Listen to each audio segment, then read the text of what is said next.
Ойрын үед их олон хүнээр загнуулж байна. Шинэ бичлэг яач юу, шинэ бичлэг яага хийхгүй байгаа ингээд. Окей, би бичлэгч өгье. За, нэг хүмүүсийн залхуурахгүйгээр гэрэлнүүдэд тавиад нөхрийнхөө явуулсан майкийг зүүлээ. Камера, уртлын камера хамгийн өндөр сеттинг дээр нь тавьсан. Яг уу би ингээ бүр ингээ гэрэл мэрэл ойлгодог юм яагаад ингээ нүүрэн дээр гэрэл ойлгох оо. За ядрага энэ муухай дуугараад микрофонд дуу ороод авах энийг хураагаад. За. Гэтэ ингээд уг нойхоор гэрэл нүүр айгуу гоё харагдчихад. За ямаа хураацсан. За миний өнөөдрийн аутфит ерөнхийдөө иймэрхүү зүгээр харуулмаар санагдсан. За тэгээд бичлэгээ яагаад хийхгүй байгаа юм бэ? Хийгээч гэд нилээ хитэн хүнд загнууллаа, шаардууллаа, чат матаар хүртэл бичиж байна. Тэгээд надад ч юу яриулмаар байгаа юм бэ? За, юун түрүү надад яг ярмаар хит хитэн сэдв байсан ч гэсэн яг тийм амар чухал уу гэж бодоод байсан. Нэгт хоёрдугаарт бас ярих юм бас толгой дотор нэлээд бодож ийж тэгээ би ерөөсөө бичиж тэмдэглэдэг ч юм уу ямар нэг юм уншихгүйгээр шууд ярьдаг учраас толгой доторх бодлоо зэгцэлж байгаад ярина гэдэгт бас нэг тодорхой хугацаа хэрэгтэй тийм ээ. Ер нь ингээд энэ ажиллаж гин үү? Зөөр юмн дээр тогтоогоод байрчихгүй. За тэгье. Тэгээ юу гэдгийг одоо бичлэг хийж лээвэл юм ярьж лээвэл юу ч ярьсан яах вэ гэсэн үднээс те одоо юу гэдгийг аль бол хандлт авах гээд хаамаагүй ингээд тогтмол байнга контент хиймээргүй байна л да. За би ер нь үе алга болж магадгүй. Би чинь ер нь мэдрэмжээ дагаж амьдардаг хүн. Тийм тухайн үед миний мэдрэмж ямар хөө байна? Цаг зав ажил төрөл ямар байнаас гадна яг юу хиймээр байна вэ гэдгээ өөрийгөө сонсож тэрийгэ дагаж амьдрдаг хүн учраас заримдаа ингээд байнга контент хиймээр санагдан, заримдаа тэрнээсээ жаахан залхаад, жаахан зай авмаар өөр юм хиймээр надад одоо өөр сатаарах юм гараад ирчихсэн бол тэрийгэ бас хийгээд алга болж магадгүй айл болох тийхгүй хичээн. Гэхдээ юу гэдэг би одоо хэний ч өмнө яг тийм яг таг хатуу хариуцлага хүлээж амлалт өгмөөргүй байна. Одоо тогтмол 7 хоногийн тэддэх өдөр контент оруулна гэж яг цаг хугацаанд бас баригдмааргүй байна. Цаг хугацаанд баригдмааргүй байсан учраас би ер нь үндсэн ажилласаа гараад фрилансер болсон. Өөрийнхөө боломж мэдрэмжинд тааруулж амьдрахын тулд фрилансер болсон хүн байгаа. Би сүүлийн 2-3 сар 22 настай эмэгтэйдүүтэйгээ хамт амьдарч байгаа юм л та. Бид хоёр саяхан Netflix дээр Great Gatsby киног үзсэн.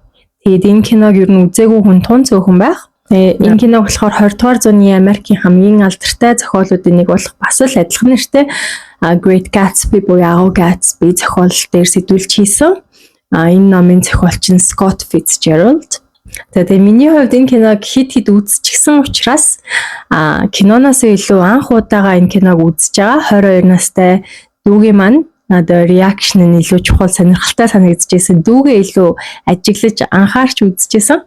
За тэгээд бид хоёр кино дууссаны дараа би дүүгээс асуултаа чамд ямар хуу санагдав? Энэ киног дүгнүүл юумаар байна гэсэн. Манай дүү энэ үнэхээр агуу гайхамшигтай хайрын тухай кино юм байна. Тэгээд ийм хайр байвал сайхнаа гэдэг чинь л та.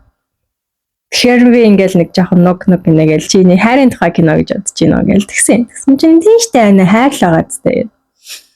Тэгэхээр би асуулаа. За энэ хайрын тухай кино байт юм гэжээ.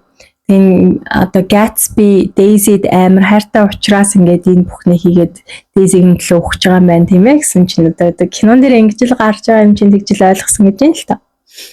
Тэгэхээр нь би яг үндэ энэ яг тийм хайрын тухай кино биш ээ. Энэ Gatsby ч гэсэн, Tom ч гэсэн аль нь Daisy-д хайргүй гэдгсэн чинь гайхаж байгаа байхгүй юу? За тэгвэл яг манай дүүтэй адилхан агуу Gatsby хайрын түүх, агуу хайрын цаг хугацаа орон зайд одоо үл өөрчлөгдөн одоо ингэж амнасаа зориулсан чин агуу хайрын тухай кино гэдэг чин агуу хайрын тухай зохиол гэдэг үнцгтэй байдаг бол одоо би нэг яагаад үгүй вэ гэдэг талаас нь тайлбарлаж өгье. За тэгээ гараад 10-аад жил өнгөрчихсөн кино учраас би үйл явдлыг нь шууд спойлдод ярина шүү. Хэрвээ үзээгүй байвал киногоо эхлээд үзчихэд дараа нь бичлэгийг үзсэн дээр ах. За кино ч гэсэн зохиолч гэсэн адилхан эхэлнэ. Агуу Гэтсби гэдэг зохиол болохоор одоо яг гол дүр нь гэх юм уу? Одоо энэ бүхнийг сэрүүлэн хүүрнэж байгаа гол дүр нь болохоор Ник Carraway гэдэг одоо банкер залуу байгаа. За Ник Carraway болохоор Нью-Йоркийн Wall Street-д ажиллахаар банкер болохоор одоо нөгөө Америк мөрөөдлөө биелүүлэх гээд хөрөнгө чинээтэй болж аз жаргалаа хайж Wall Street-д ирсэн одоо мянган залуусын нэг. За тэгээд Ник бол өөрөө энгийн айлын хүүхэд. Гэхдээ ер нь бол Yale-д сурч исэн гэхээр энгийн дотроо бас нөгөө нэг дундаж дотроо дээд давхаргын хүн гэсэн үг. За тэгээ энэ зохиол болохоор нөгөө 1920-од оны сүүл 30-од оны их үеэр агуу хямралын үе гэж ярьдаг те эдийн засгийн агуу хямралын үеэр мөн энэ үеэр Америк улс тэр жигтэй одоо алкогольны борлуулалтыг тэр жигт нь хорчихсан байсан үе. Тэгээд мэдээж ямар нэгэн юмыг хорхоор одоо хууль бус 8 цэцгэлдэг яг тэр үе гэж ойлгож байна. За тэгээд яг одоо газар зүүн байрлалыг нь сайн ойлгохгүй байвал би Америкт очиж үзээгүй л дээ. Гэхдээ хангалттай их Америк медиа үзчихсэн тулдаа ерөнхийдөө нэг ингээд байрлалуудыг жоохон гадарлаад байгаа. За Wall Street, Нью-Йорк нь болохоор одоо хотын төв гэж ойлгож болно. Никийн хувьд болохоор Long Island дээр жижигхэн нэг давхар юм байшин зуны байшин түрээсэлдэг. За тэрийг манайхаар бол одоо лагер хавцаа гэдээ ойлгочих болно гэсэн үг. Одоо Америкийн одоо Нью-Йоркийн баячууд бол ерөнхийдөө тийм байдаг. Хот дотроо ийм орон сууцсан, тансаг орон сууцсанд пентхаустай ч юм уу. Тэнгүүтээ Long Island ч юм уу, Hampton-д ч юм уу нэг юм далайн эрэг талтай газруудтай ийм том харштай байдаг. Манайхны одоо ийм лагер магрын хаустай юм шиг ингэж байх тохиолдол маш өргөн байдаг. Тэгэхээр ерөнхийдөө нэг болохоор одоо хотоос нэлээд зайтай Long Island-д тийм зуны байшин лагер ийм байр түрээсэлж амьдарсан. Тэгэд яг тэдний ингээд нөгөө нэг эргийн нэг талд нь Никийнх байдаг, эргийн нөгөө талд нь одоо Никийн холын хамаатан үеэл Дейзигийн гэр бүл амьдардаг шүү дээ тий. Тэгээ нөгөө алдартай ногоон гэрэл Дейзигийн гэрүүд нь тасч яадаг. За Дейзи болохоор одоо юу гэдэг манайхны хэлээр нутаг усандаа шагшигдсан цуутай сайхан эмэгтэй гоо бүсгүй. За тэгээ Дейзи болохоор Никийн одоо Yale-д сурж байх үед нь хамт сурж исэн поло тамирчин одоо тэтгэвртэй гарсан поло тамирчин баха Том гэдэг залуутай суусан. За тэгээ Том болохоор нөгөө хуучин баян old money гэдэг хуучин баячуудын нэг гэр бүлийн одоо өвлөж авсан хөрөнгөтэй хүн гэсэн үг. За ерөнхийдөө нөгөө Америкийн нийгэм чинь ингээд Европоос зэр дундаа анхалж салсан, Англиас салсан. Тэгээд Англиас одоо ингээд шашны хувь таарахгүй байгаа хүмүүс нь Америк руу яваад тэндээ нийгэм үүсгэсэн. Тийм учраас нийгмийн тулдаа ингээд зарим талын төстэй ойлголтууд байдаг. Өнөө цагт тэр нь хоцрогдсон боловч яг дээр үедээ бол энэ маш хүчтэй байсан нэг зүйл байгаа. Энийг одоо энэ зүйлийг gentry энэ ойлголтыг болохоор gentry буюу одоо бидний gentleman гэдээ яриад байдаг шүү дээ. Энэ болохоор одоо англичуудын нийгмийн хувьд дээр үед те нийгмийн дээд зиндааны хүмүүс болохоор ийм gentry буюу ийм gently raised гэж хэлдэг. Одоо ийм язгууртан баян гэх юм уу? Тим хүмүүс одоо дээд ангиллын зиндааны хүмүүс. Тэгээ энэ хүмүүсийн хувьд бол ингээд угсаа залгамжилж ирсэн хөрөнгө тэгээд ингээд эзэмшдэг газар дээрээ байгаа ингээд үл хөдлөх хөрөнгүүдээ түрээслэх маягаар ажил хийхгүй амьдрах ёстой гэсэн ойлголттой байдаг. Өөрөөр хэлбэл одоо дээр үеийн англи хүмүүст язгууртан хүмүүс ингээд боловсрал эзэмших ёстой гэхдээ ажил хийж мөнгө олохыг маш дорд үздэг байсан. Яагаад гэвэл тэр ингээд дээд зиндааны хүмүүс бол ажил хийх ёсгүй гэж үздэг байсан. Одоо нөгөө нэг өөртөө газартай учраас тэр газар тариалан дээр нь одоо энгийн иргэд тариалаад тэрнийхээ оронд одоо ингээд татвар хураалгадаг ч юм уу тэдний ингээд эзэмшдэг байшинд нь түрээс төлж амьдардаг учраас тэднэрт одоо ингээд нөгөө статусаа хадгалахын тулд тэр хүмүүс ажил хийхгүй байх хэвээр. Тэгээд ийм дээд зиндааны айл төрчхөөд ажиллаад байх юм бол тэрийг их дургуутсаж сөргөөр хүлээж авдаг гэсэн. Одоо тэгээд дээд зиндааны хүмүүст тохирох цөөхөн хитгэн ажил байсан. Тэгээд тэр нь болохоор эрдэмтэн одоо багш эсвэл хөгжимчин зураач гэх мэт ч юм уу те эсвэл зохиолч гэх мэт мэргэжлүүд оюуны хөдөлмөр байсан болохоос биш юу гэдэг 8 хийх ч юм уу бизнес хийхийг бодлол нэг их сайн шатгүй байсан. Яг тэр нөгөө нэг язгууртан гаралтай хүмүүс гэх юм уу да. Тэгээд бид нэр яг ингээ ажил хийхгүйгээр амьдардаг гэдгээр маш их бахархдаг байсан. Тэгээд энэ үзэгдэл мэдээж 20 дугаар зуунаас эхлээд багаар алга болсон. Гэхдээ ер нь 20 дугаар зууны ихэнх үед ч гэсэн Англи, Америк, Европ хавцаа яг энэ ойлголт байсан. За тийм учраас юу гэдэг нь Том бол одоо ингээд спортоор хичээлж спортын тамирчин байжгаад тэгээд 30-аад наснда тэтгэвртэй гарчаад өөр ямар ч ажил хийхгүй яг ингээ гэр бүлээс өвлөгцсөн хөрөнгөөр амьдардаг түүгээрээ ч бахархдаг. Одоо нэг тэр үеийн хүмүүс ч одоо юм жоохон язгууртан хуучин баян хүмүүс чинь өөртөө цэнхэр цустай мустай гэдэг те энгийн улаан цуснуудаас өөр ч хэмдэг юм тийм ялгуурсан үзэл маш их гардаг байсан гэдгийг яг одоо энэ киног үзэж байхдаа яг ойлгох хэрэгтэй. Тэг яг Томын гэр бол яг тийм хуучин мөнгөтэй анханасаа баян байсан тий. За тэгээ Америкчуудын хувьд бол ялангуяа тэр чинь ер нь боолын эзэмшилтэй газар эзэмших гэл нэг зөндөл асуудлууд байгаа шүү дээ. Гэхдээ яг тэр хуучин угаасаа баян хүмүүс бол яг тэр өөрсдийнхөө тэр үе дамжсан хөрөнгөтэй нэр хүнд гэдгээрээ маш их бахархдаг учраас шинээр баяцсан өөрийнхөө хөдөлмөрөөр баяцсан хүмүүсийг бол ер нь жоохон тэгээ игнэндээ хүлээн зөвшөөрөх дургу тэд нэрийг одоо юм үзээгүй мөнгөтэй олсон ч гэсэн тэнийг бүдүүлэг боловсруулахгүй халтар гэх мэтээр бол одоо тэгж ад үздэг байсан гэдгийг бас ингээд контекстийн хувьд ойлгох хэрэгтэй. За тэгээд Дейзи болохоор Томтой гэрэлчихсэн. Тэр хоёр дундаасаа нэг охинтой. Ник Нью-Йоркт нүүж ирсний дараа мэдээж одоо олон танил байхгүй. Тийм учраас хамгийн ойр дотны танил болох Дейзигээ мэдээж нэлээд бараадна. Тэгээд нөхөртэй нь бас хамт сурж исэн учраас тэр хоёр хамаагүй харьцангуй дотно. Тэгээд тэднийхэнтэй нэлээд ойр дотно байж идэл Том Никийг дагуулж явж агаад тэгээд нууц амрагтайгаа танилцуулаад тэгээд нууц амрагтайгаа хамт тэдний найзуудтай нэг бүтэн өдөр шоуддаг шүү дээ. Тэгээ нууц амрагтайгаа л уулзж яхахын тулд ингээд яг Нью-Йоркт Манхэттенд тусдаа нэг байр түрээсэлж идэг гэсэн тийм баян хүний хувьд одоо асуудал биш учраас нууц амрагтаа зориулаад тусдаа байр түрээсэлж гисэн байсан. Тэгээд ингээд тухайн үедээ Нью-Йоркоос Лонг Айленд руу очихын тулд дундуур нэг юм нүүрсний уурхай үйлдвэртэй нэг тийм жаахан бохор газараар заавал дамжиж явдаг байсан.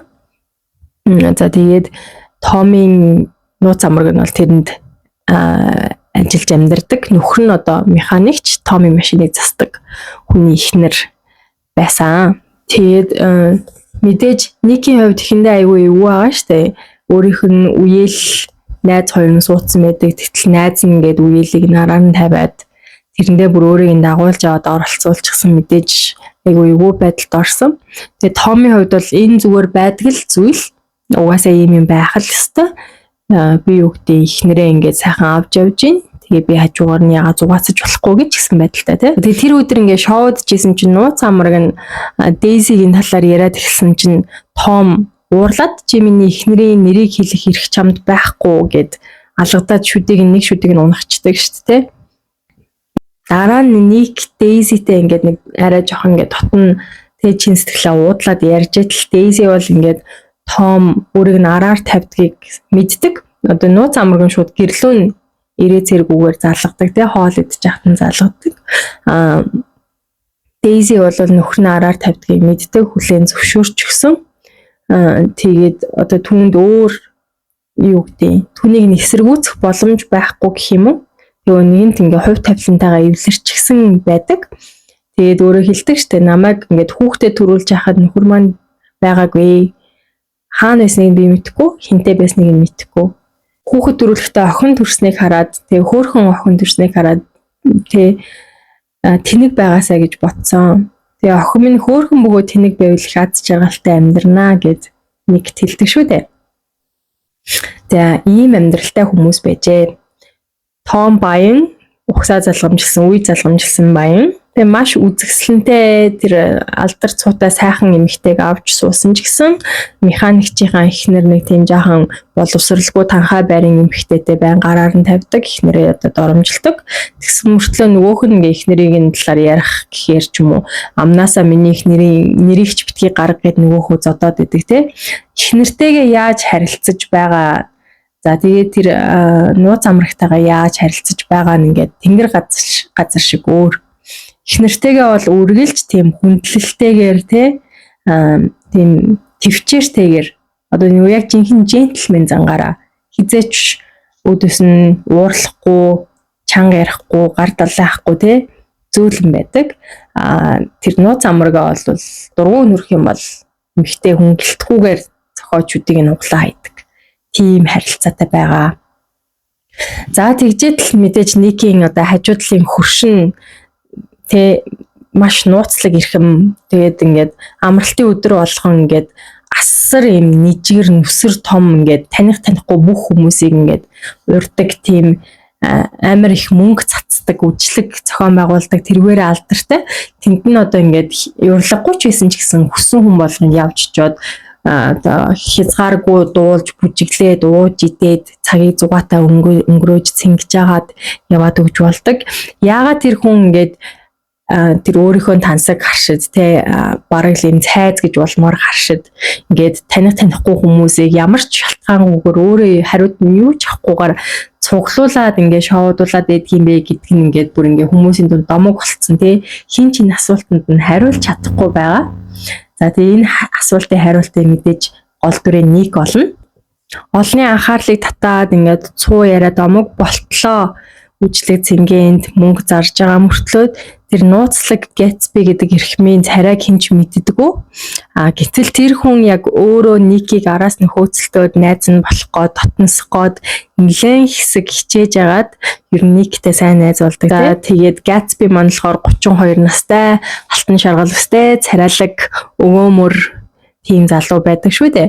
Гэтсбигийн одоо үжлэг дээр гэмт хэргийн бүлэглэлийн тэргүүнүүд ч явж идэг, конгрессийн гишүүд ч хамтдаа тэр хүмүүстэй ингээд ууждад явж идэг. Одоо хөл толгойн олдохгүй маш сонин үзэгдэл болдог. Ник ингээд Гэтсбитэй танилцж нөхөрлөх тусам одоо өөрийнхөө асуултад хариулт олохоос илүү улам олон асуулт өөрт нь ургаж гарч ирдэг.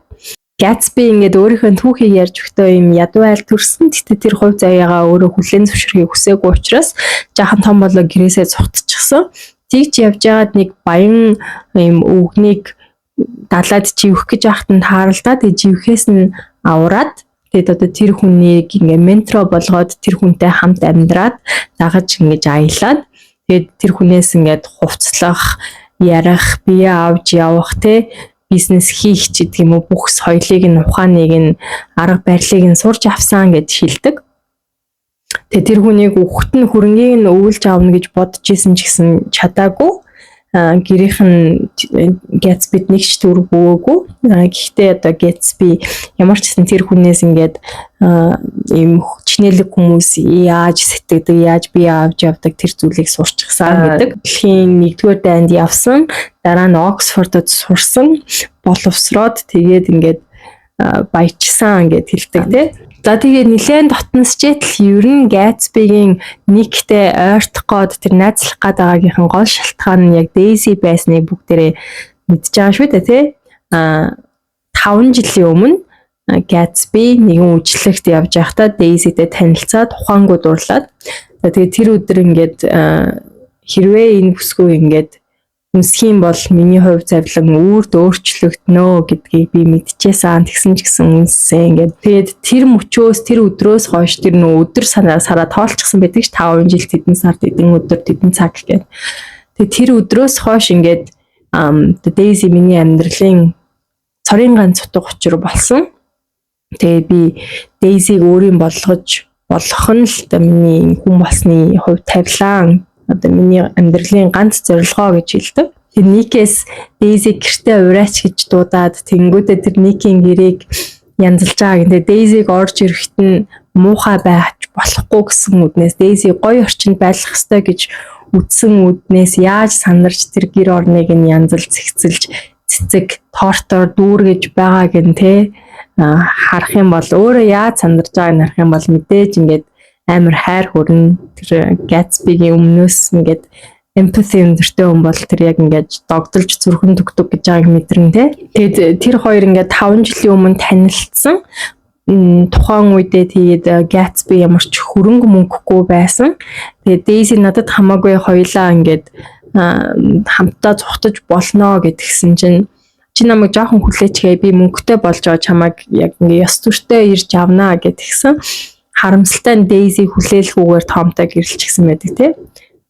Тэгтэл Gatsby тэр нь ч хамаагүйгээр одоо буцаагаад хайртай бүсгүйгээ өөр юм болгохоор одоо байдаг бүх зүйлээ хичээж одоо ингэж зарцуулж байгаа залуу. Тэгээ 7 хоног болгон гэртээ тэр 2-3 хоног нүсэр том шоу цэнгийн үйлчлэг зохион байгуулдаг нь ерөөсөө л олонний дунд ингэж яриа гаргаад олон хүн татаад байвал хизээ нэгэн цагт Daisy санамсаргүйгээр гэрт нь ороод ирнэ гэсэн цорын ганц найдлага тавьжил тэр үйлчлэгүүдийг зохиож исэн болж таардаг. Тэгээд Daisy-тэй уулзаад тэр хоёр цагийг хамт өнгөрүүлдэг. Босны дараа бол тэр үйлчлэгээ ерөөсөө хийхээ болчихдог. Яагаад гэвэл нөө Daisy-тэй уулзах тэр зорилго нь биелсэн учраас одоо тэр үйлчлэг нь өөрт нь хэрэггүй болсон байна нэгт. Хоёрдугаарт тэнд одоо олон хүмүүс цуглуулад байвал Daisy-г байгаа хүмүүс мэдээд цуу яриа тарчих учраас Daisy-г хамгаалах гэсэн дээр нь харштай хүн амтан гадны хүн оруулахыг боловсруулчихдаг шүү. Тэгээд Nick бол Daisy одоо Gatsby хоёрын одоо тэр нөгөө нэг араар тавилт те тэр зүйлийг бол яг дэрэгдээс нь ингээ гэрчлээд харж байсан хүн. Гэхдээ ингээд Tom ингээд үеэлт нь яаж ханддгийг мэддэг учраас одоо ингээд Daisy яг өөрт нь хайртай хүнтэй хамт байгааг одоо буруутгах чадахгүйгээр хажуунаас нь ямар ч гэсэн тэр хоёрыг дэмжиж тэгээд ингээд гуруулаа нэг зуныг өнгөрүүлдэг дээ. За тэгээд Daisy Gatsby хоёр бүр илүү их цагийг хамт өнгөрүүлээд Gatsby одоо хизээч өөрийг нь хайрлахаа болоогүй үргэлж өөрт нь хайртай байсан цаашид ч гэсэн насан туршдаа хайрлахыг хүсэж байгаагаа илэрхийлээд тэгээд одоо ингээ хоёулаа хамтдаа амьдрья чи одоо нөхрөөсөө салчхаа гэж хэлдэг. Тэгээд одоо нөхрөөсөө хайр амсаагүй Daisy-гийн хувьд бас ингээд Gatsby-тэй нийлэхэд ер нь бэлэн байгаа. Тэгтээ бас яг гэрэлтээс яг шууд салъя гэд хэлж чадахгүй жоохон тэнэгэлцсэн байдалтайгаар байдаг. Gatsby Daisy хоёр цагийг хамт өнгөрүүлэх нь ихсэх тусам Daisy-гийн холдож хүндэрж байгааг одоо нөхөр нь анзаарч л байгаа. Тэгээ Tommy хувьд сэжгэлж эхлээд тэгээ яваандаа ер нь одоо энэ Gatsby Daisy хоёрын явуулдаж байгааг ер нь ойлгочихсон. Тэгээд юу гэдэг яг нөгөө тэр язгууртан гэх юм уу одоо тэр дээд зиндааны хүний хувьд эхнэр нь араар нь тавьж исэн ч гэсэн тэрийг мэдсэн ч гэсэн нөгөө эхнэр лүгээ дайрахгүй уурлахгүй гар хүрхгүй хүчрхийлүүлдэхгүйгээр те арай өөр маягаар эхнэртэйгээ харилцаж байгаа гэн те эхнэрээ ингэж авч үлдэхийн тулд ямархуу ингэж төвчээр гаргаж байгааг нь ер нь кинон дээрээс маш сайн харж болно. За тэгээд Tom тэр хоёрыг хардаад эхлэн Daisy бүр ингээд яхаа мэдхгүй хэцүү байдалд орно. Gatsby болохоор Daisy нөхрөөсөө салчхаа хоёлаа ингээд аз жаргалтай сайн сайхан амьдрья. Одоо чи бит хоёрт би энэс илүү юм хэрэггүй гэдэг те. Тэгэд хэрвээ санджих юм бол Daisy нэг удаа хоёлаа хамтдаа зугтчихъя. Энэ бүхний орхио зугтъя гэсэн чинь Gatsby юу гэдэг лээ? Хоёлаа зугтахгүй. Гим хийсэн биш. Юундаа зугтах юм? Чи яг Tomд би чамд хайргүй байсан гэж хэлээд салаад тэгээ хоёлаа гэрлээд хоёлаа энэ байшинда ингээд бардам нэр төртэйгээр ингээд олонний өмнө муу хэлэхдэггүйгээр амьдрнаа гэж хэлдэг шүү дээ. Daisy тэгж чадахгүй байгаад нь одоо Gatsby маш их дургуутсаж байнга ерөнхийдөө шахаж хүчлэх шинжтэй болж эхэлсэн. Тэгээ Gatsby-гийн хувьд хичнээн их хүсэж мөрөөдөж зүтгэсэн зүйл нь яг одоо ингээд бараг л атхан дотор нь ороод ирсэн арай базаж амжааг байгаа шүү дээ тий. Ер нь ингээд атахад бэлэн болоод ингэж байгаа. Гэтэл яг атах гэхээр л ингээд гарнаас нь зугтчаад тэгээд яаж ингэж бухимдж байгааг нь бүгдээрээ харж байгаа шүү дээ. Одоо киноны өмнөх хэсэг дээр Daisy, Tom, Gatsby, Nick тэгээд Daisy-гийн найз Jordan Woods гэдэг эмэгтэй бүгдээрээ тэдний гэрт байж байгаа.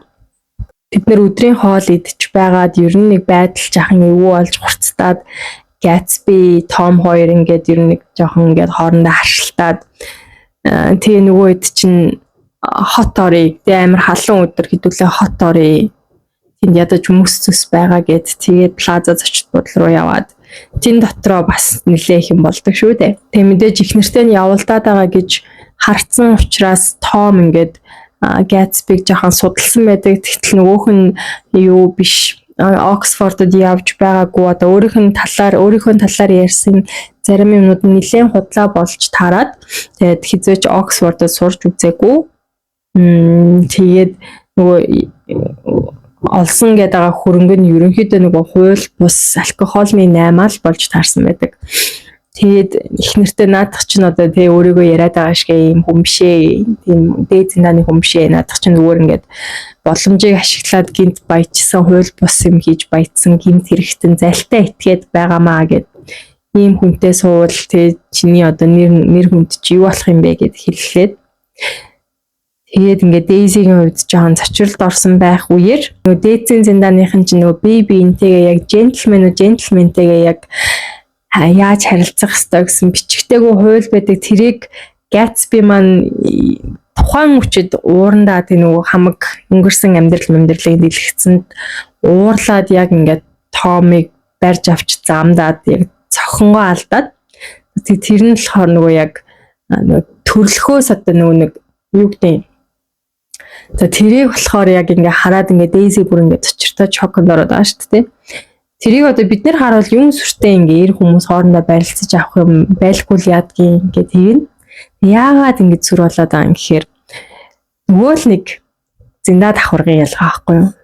Дээд зиндааны хүн тэ төрхөөсөө ийм одоо хүмүүжлэр тэ өөр хүмүүстэй тэ өөрөөсөө доор зиндааныхантай бодол гар зөрүүлж болно. Джентльмен хүмүүс одоо биендээ ийм нөгөө юм зэрлэг бүдүүлэг байдлаар тэ аратан шиг байдлаар би энэ рүүгээ хандахгүй бүр уурн хүргээд ивэл тэ нэг тийм одоо бүх юм нь тийм коттой тэ одоо үнэхээр одоо нөгөө дээд зиндааны хоёр эрэхтэй биенийхэн дургу хүрэх юм бол тэр хоёр чинь ингээд яг 10 тоолж агаад нөгөө би нэг дүүэлдэж буудаж алан боловсноор ядаж тий нөгөө би нэгээ одоо хүчрхийл үлдэхтэй хүртэл тэр кодод агааж боловсноор би нэгээ буудаж алах хэрэгтэй байдаг. Тэрнээс шиг ингээд уурн хүрээд тэр уураа ингэж барьж чадахгүйгээр хүнийг замдаж авч гар хүрч байгаа зодж байгаа гэдэг бол ерөөсөө нэг тийм дээд зиндааны хүнд байж боломгүй тийм доод зиндааны одоо нөгөө нэг игэл борчуудын одоо нөгөө зан аран шингийн илрэл болчихж байгаа байхгүй. Тэгээд нөгөө өөртөө адилхан зиндааны гэж бодож байсан Gatsby зүгээр л энгийн нөгөө одоо борчуудын нэг байсныг тий дүр хэсгэжсэнийг хараад ингээд Daisy, Maisie тэр Jordan бүгдээр ингээд шоконд орчичаад ингээд Tom тий надад ч угаасаа ийм амтан байхгүй юу гэд. Тэгээд Gatsby ингээд Daisy-гээс уучлалтгүйгээд аргатах гад тий хоёлаа зүгээр бүх юм зүгээр гэж хичээх тусам Daisy улам өрөөс нь холдоод байгаа. Тэгээд тэр өдрийн юу гол маргаан болохоор Daisy бодлол нөхрөөсөө салахад бэлэн байсан. Gatsby-гийн хувьд нэг шаардлага тавьчихсан. Чи Tomд хизээч хайртай байгаагүй гэж хэл гээд байгаа байхгүй. Тэгээд Gatsby-гийн хувьд энэ одоо тусдаа байсан 5 жилийг арилгахыг хүсэж байгаа. Тэр Daisy-гийн өнгөрсөн түүхийг арилгахыг хүсэж байгаа. Хизээч Tomд хайртай байгаагүй. Daisy Gatsby хоёр хоорондоо салаагүй. Тэр хоёр үргэлж биендээ хайртай байсан. Ямар нэг шалтгаанаас болоод Tomтой суучихсан. Гэхдээ Tomд хайртай байгаагүй. Одоо тэр Tom Daisy хоёрын тэр түүхийг арилгаж хайхыг Gatsby маш хүсэжсэн учраас Daisy-гээс шаардаад байсан. Үгүй чи зөвхөн надад хайртай байсан гэж хэл. Tomд хизээч хайртай байгаагүй гэж хэл. Зүгээр салах чинь хангалтгүй гэд. Гэтэл Daisy би тэгж хэлж чадахгүй. Үнэн гэвэл би чамд хайртай. Гэхдээ би Tomд ч гэсэн хайртай байсан хизээ нэгэн цагт. Хайртай байсан учраас гэрэлсэн. Гэхдээ би одоо чамд хайртай. Чамд энэ хангалтгүй байна уу гэсэн чинь хангалтгүй байна.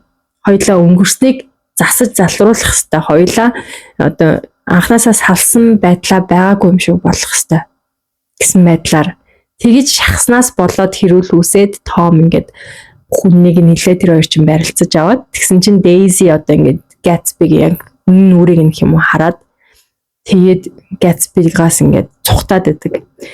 Тэгээд ингээд гэрлүүгээ хармаар ингээд явхад нь нөхөр нь тэгдэг штэ тий.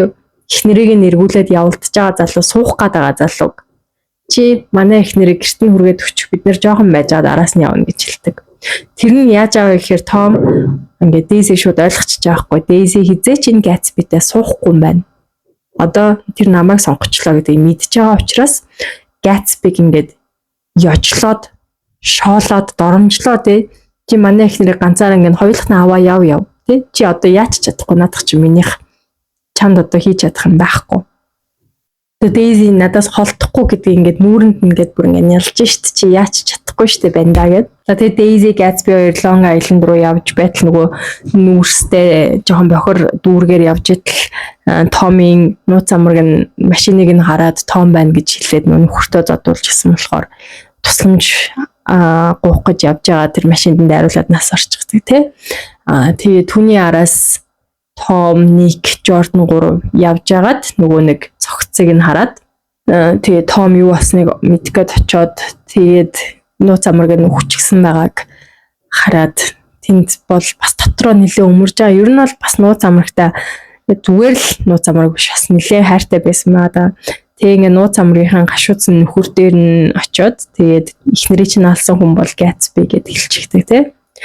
За тэгээд Gatsby Daisy гэрт нь оруулчаад гэрийнхэн гадаа зогсож байх нь Nick очиод уулздаг тий. Чи юу хийж байгаа гэсэн чинь ингээд би одоо цаадах чинь зүгээр байгаас мэдгээд ингээд харуулдаа зогсож байна. Одоо өөр боломж алга цаадах чинь ингээд над дээр буцаж ирэх ёстой гэд бүх юм ингээд тий мөрөдлөө ингээд бараг л хатхандаа оруулаад алтчихсан тэрээ хүлэн зөвшөөрч чадахгүй тэнд ингээд хүмүүн хямрал болоо зогсож байгаа. Тэгээд мэдээж Daisy гарч ирээгүй. Тэгээд Daisy ингээд гэртээ очисон хон чин залгана гэд Gatsby гэртээ хүлээгээд л байсан. Daisy-г залгахыг хүлээгээд лээсэн. Гэтэл Daisy болохоор Tomтай эвлэрээд за тэгээд тэр хоёр энэ хотоос нүүя гэд цухтаад нүүж байгаа. Тэр хоёр Нью-Йорк Daisy Tom хоёрын талаар нэг чухал мэдэх ёстой зүйл ингээл тэр хоёр Нью-Йорк төрхийн өмнө Чикаго хотод байсан. Тэгээд Чикагогоос нүүсэн шалтгаан болохоор Том бас өөр хүнтэй явуулдаж байгаа тэр нь баригдаад тэгээд ингээд нийгмийн хувьд ингээд олон нийтийн дунд тэр хоёрын ингээд тэр амргийн явдал нь ил гарчихсан учраас тэгээд Daisy нэр хүндээ бодоод ингээд шинэ газар шинээр эхлэе гэж ирээд тэгээд Daisy өөрөө энэ зүйлд орооцлоод тэнгүүтээ одоо ингээд дахиад энийг орхиод өөр тишээ нүүцгээе гэд тэр гурав гэрээсээ нүүж байгаа. Тэгээд Daisy-г залгахыг хүлээгээд байж ах үед нь Gatsby нөгөө нэг Tommy нууц амрагийнх нь нөхөр нь хурж ирээд будаад алчихдаг тий. Тэгээ энэ бүх зүйлийг нүдэрээ гэрчилж дэрэгдээс нь харж исэн Nick-ийн хувьд ингээд сэтгэлийн гүн цочролд ороод тий одоо сэтгэл готролд очоод одоо сэтгц мэдрэлийн имлэгт очиод энэ бүхнийг ярьж байдаг. Тэгээд одоо нас барсныхан дараа нөгөө хамтарч исэн олон хүмүүс нь тэ бүгдээрээ өөр өөрийнхөө гэмт хэргийг Gatsby тохоод тэгээ нөгөө нэг хүн дайрч алсан хэрэгжсэн Gatsby тохоод тэгээд тэр эмэгтэйг болохоор Daisy дайрч алсан байдаг. Gatsby жолоо бараагүй. Тэгвэл Gatsby Daisy-г хамгаалахын тулд одоо өөрөө ингээ хэргийг үүрээд гарнаа гэдэг чидэг шүү дээ. Ингээ хайртай эмэгтэйгийнхэн төлөө хүн амны хэрэг үүрэхэд бэлэн тэгээ дараа нь амнасаа өгж байгаа энэ залуу гэтэл одоо Daisy эргэж дурсаачгүй оршуулганд нь ширхэг цэцэгч өгөөгүй тэгээд цухтаад алга болцсон байдаг. Тэгээ ямар муухай хүмүүс вэ гэл тэ Nick чинь нүглээд л нөгөө байнга гэрт нь ирдэг шоуддаг тэр олон 100 хүнээс нэг нь одоо оршуулган дээр нь ирээгүй хүмүүс бол ийм өөдгөө амьтад гэдэг одоо Nick чинь хүн төрөлхтөнд итгэл нь алдарчихсан амтан. Тэгээ би одоо Нью-Йоркийг үзэн ядчих, Нью-Йоркийн хүмүүсийг үзэн ядчих гэдэг кино төгсдөг шүү дээ тий.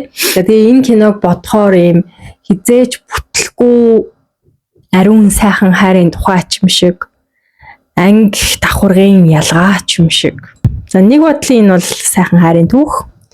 За энэ бол яа харахгүй одоо нөгөө анги давхаргын ялгаа заагийн тухай түүх. Гэтэл хүмүүсийн олж хараагүй мөртлөө хамгийн чухал нэг хэлэх гээд байгаа үнцэг санаа энэ зохиол дээр энэ кинон дээр байдаг. Хүмүүс нөгөө identity буюу өөрийнхөө хин гэдэг одоо энэ тодорхойлолтоо өөр хин нэгнээр дамжуулж авах гээд байгааг тэр тусмаа тэр дундаа эрэгтэй хүний хувьд те эмэгтэй хүнээр дамжуулж өөрийнхөө нэр нүүр зэрэг зэндаа одоо те өөрийнхөө ямархан эр хүн гэдгээ батлах гээд байгаа тэр нэг өөрийгөө батлах гэсэн улаарсан донтсон үзлийн талаар энэ зохиолч нь бүр уг нь ингэж айгүй сайн гаргахыг хичээсэн байхгүй юу. Тэгээ энэ үнцгийг бол нэлээд сайн бодож эргэцүүлээгүй хүн бол ойлгохгүй л те. Өнгөцгөн хараад сайхан хайрын түүх, бүтлэхүү хайрын түүх, Gatsby сайн, Daisy муу гэж өнгөрнө те. Гэтэл бүгдээрээ цааш нь жаахан дэлгэрүүлээд бодоод үзье л та. За Daisy алдартай сайхан мөсгүй.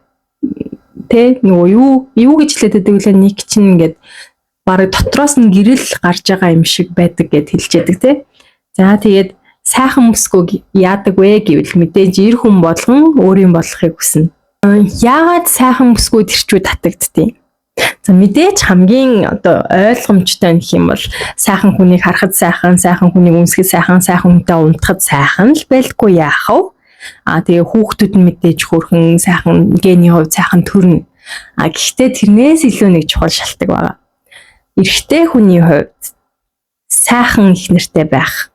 Эмэгтэй хүний хувьд мөнгөтэй нөхөртэй байх яг адилхан. Өөрөөр хэлэх юм бол мөнгөтэй хүнтэй суусан эмэгтэй маш үзэсгэлэнтэй хүнтэй суусан эрэгтэй хоёрын одоо ингээд нийгэмд эзлэх одоо бусдад ингэж хүндлэгдэх байдал нь илүү өсдөг гэсэн. Тэгэд мөнгөтэй хүнтэй суусан эмэгтэйг бол далдуур муулна л да, мөнгөнд болсон шуналтай бие үнэлсэн яасан. Гэхдээ өнгөн дээрээ бол тэгээд наанаа болохоор хүмүүс бүгдээрээ долгоно сайхан харьцсан тий. Одоо мөнгөтэй гэдэг чинь эрх мэдэлтэй л гэсэн үг. Эрх мэдэлтэй хүнд угаасаа бүгд долгоно. Харин сайхан их нэртэй болсон эрхтэйг одоо хүн болгон хүндэлдэг. Бусад эрчүүд нь ялангуяа маш хүндэлдэг. Сайхан их нэртэй байна гэдэг чинь нэг бол тэр хүн мөнгөтэй байна гэсэн үг. За үгүй болвол те юу гэдэг ямар нэг ямаараа ингээд илүү болохоор энэ сайхан эмэгтэйг өөрийнхөө дэргэд байж ин те одоо юу гэдэг би физиологийн хувьд ч юм уу лаг байна гэж боддог ч юм уу. Ямар ч байсан эрэгтэй хүн үзэсгэлэнтэй сайхан эмэгтэйтэй дэрэгдээ байлгаснаар тэр хүнд одоо ингээ хүртэх хүндлэл нь яа харахгүй нэмэгдчихдэг. Дараадаа ч гэсэн. За нэг жишээ авъя л да. Нэг тийм хэний ч нүдэнд хүртэхөөргүй энгийн нэг тийм те зүгээр л байдаг нэг залуу байж л те. Тэрийг одоо охтууд тоодгүй. Нэг тийм бусдаас ялгараад ах онц юм байхгүй, зан чанар байхгүй, авиас байхгүй, мөнгө байхгүй те. Тэгсэн чинь тэр ингээд нэг юм амар гоё юм модель шиг юм гоё охинтой үерхчих. Тэр хоёр шиг ингээ хаасааг өгтөлцөөд явж байна. Тэр залуугийн үнэлгээ шууд өсчихөж байгаа байхгүй юу? Бусад ирчүүд нь тэр залууг ингээл эр хүн ингээл хүндлэх гэлтэй ийм дажгүй сайхан амтныг өөр юм болгож чадсан эр хүн гэд хүндэлж эхэлнэ. Бусад хүүхнүүд нь гайхаж эхэлнэ. Энэ гоё хүүхэн те хүсвэл хэнийг ч өөр юм болгоод авч чадах хүүхэн энэ залуугийн юунд нь болсон юм бол доо гэд ингээ сонирхол нь хөдлөнө. Энэ залуу мөнгөтэй болов уу? Энэ залуу орондоо сайн юм болов уу? Энэ залуу халамжтай юм болов уу? Нэг л гоё юм байгаа болоод энэ сайхан хүүхэн хэнийг ч өөр юм болгож чадах хүүхэн одоо энэ залуутай хамт байгаад байна гэд тэр залуугийн үнэлгээ өснө. Одоо тэр хүүхэн юунд нь болоод байгааг мэдхийн тулд тэ бусад хүүхнүүд одоо залууг нь эргүүлж эхлэн бүр. За тэгээ нөгөө залуу чинь тэр хүүхнээсээ салсан ч гэсэн одоо дараагчийн найз охин нь бас айгүй гоё хүүхэн байх магадaltaй. Яа тэгэхээр тэр нөгөө өмнөх хүүхний одоо ингээд нэр нүүр нь ингээд тэр залууд ингээд наалтаад үлдчихэж байгаа байхгүй. Тийм гоё хүүхэн голоогүй залуу юм чинь гэд. Одоо тэр залуугийн хувьд нөгөө өмнө нь өөрийг нь тоодгүй байсан нэх одоо нөгөө нийгмийн хувьд амар гоё биш охтыг бол амар амархан авчгаар болно. Яа тэгэхээр нөгөө охтууд нь тийм гоё хүүхэн голоогүй залуу юм чинь тэг би голоод яах вэ гэсэн байдалтайгаар одоо шууд үерхэж эхэлнэ. Одоо тэгээ та нар мэддэн шүү дээ нэг тийм онц биш мөртлөө дандаа гоё хүүхнүүдтэй ингээл үерхэл уулзаал яваад залууч байдэн шүү дээ. Нэг тийм өлегтэй юмч байхгүй мөртлөө Тэр чинь ингээд цэвэр ингээд нөгөө нэр хүндэн тий хүндлэн тийм болчихсон. Хажуудаа байсан эмэгтэйчүүдээсээ болоод. Тэгээд одоо манай энэ муухай эцгийн эрхт ёст энэ нийгэмд ч одоо эмэгтэй хүний гоо үзэсгэлэн болохоор яг нэг юм арилжааны хэрэгсэл байдаг. Тэг одоо нөгөө амьгүй үед гоёл чимэглэлийн материал байдаг гэдэг чи яг энэ дээрээс гарч ирдэг байхгүй юу? Тэгээ сайхан эмэгтэйгийн уулцсан үерхсэн явсан хүмүүний одоо нэр хүнд нь өсчихдөг. Тэр эмэгтэйнх нь нэр хүнд нь болохоор өөрөө эсрэгээрээ буурчдаг. Ийм хачин юм да явцсан. Чаавс гэл тэгэл буурчдаг шүү дээ.